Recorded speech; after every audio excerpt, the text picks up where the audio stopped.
The truth about Glass Onion's Beatles soundtrack. Hey guys, today we're going to talk about the truth about Glass Onion's Beatles soundtrack. Let's get right into it. It should go without saying that Glass Onion, a Knives Out mystery, contains at least one Beatles song. The titular song from the Beatles' 1968 self-titled album, also known as the White Album, does not appear until the end credits, but the song's titular object is a prominent feature and term used throughout the film. Some may be surprised to learn that it is not the only White Album track featured in the film. When the crew arrives on the island, Edward Norton's Miles Braun serenades them with the first few bars of Blackbird, another Beatles song.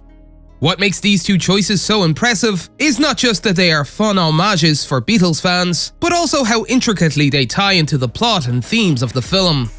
Glass Onion was written by John Lennon in 1968 as a critique of how many critics and fans of the Beatles' music would overanalyze the lyrics in order to find a deeper meaning in them that simply wasn't there.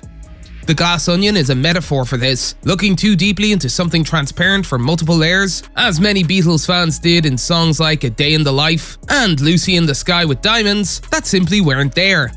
The film follows a very similar trajectory for its central mystery. Any Beatles fan who knows the meaning of the titular song will go into Glass Onion, guessing the answer to the mystery will appear complex on the surface, but actually be obvious.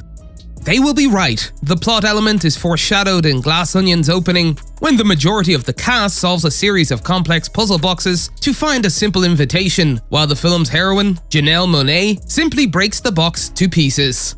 Many layers of apparent mystery and complexity are used in the plot to conceal the identity of the true killer and even the true victim. Miles Braun hides his painfully obvious plan and motives behind various layers of concealment and false stories. The apparent complexity of the nature of the whodunit, a massive case of suspects, with a large number of motives for the crime, yet the most obvious suspect, Braun himself, is in fact the killer. In this film, the answer is always visible.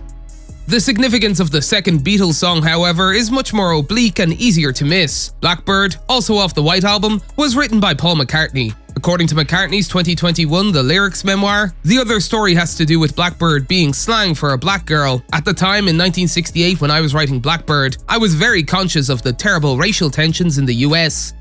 The year before, 1967, had been a particularly bad year, but 1968 was even worse. He then wrote, "The song was written only a few weeks after the assassination of Martin Luther King Jr.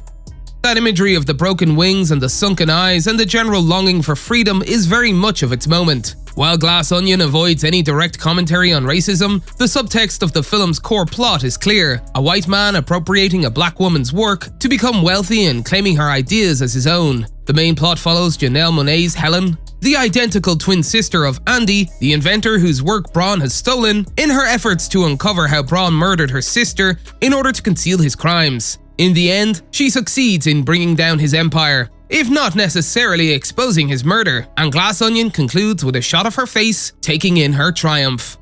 Given the intentionality of Johnson's writing, the inclusion of a song in this story that translates as "Black woman singing in the dead of night, take these broken wings and learn to fly" cannot be coincidental, neither is the plot significance of the title song. This is more than just using familiar songs, this is soundtracking as narrative construction, one of the most effective uses of iconic tracks in a film. Glass Onion should be viewed as a model for how to use classic songs in film, not just for entertainment purposes, but as integral symbols of the plot itself. Rian Johnson deserves credit. The title of Glass Onion tells you almost everything about what the film will be about and what will happen.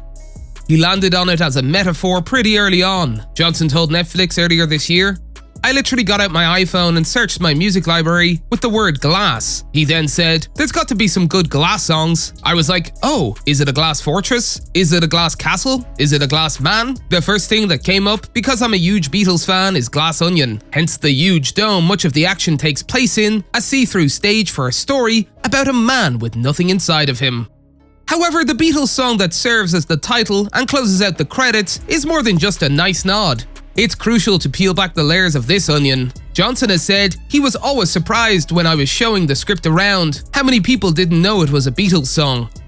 The song, like the story of Glass Onion, is about constructing something that appears and sounds complicated, but almost dares you to point out that you can see straight through it and that its center is hollow. Here's another hint for you: Paul was the walrus.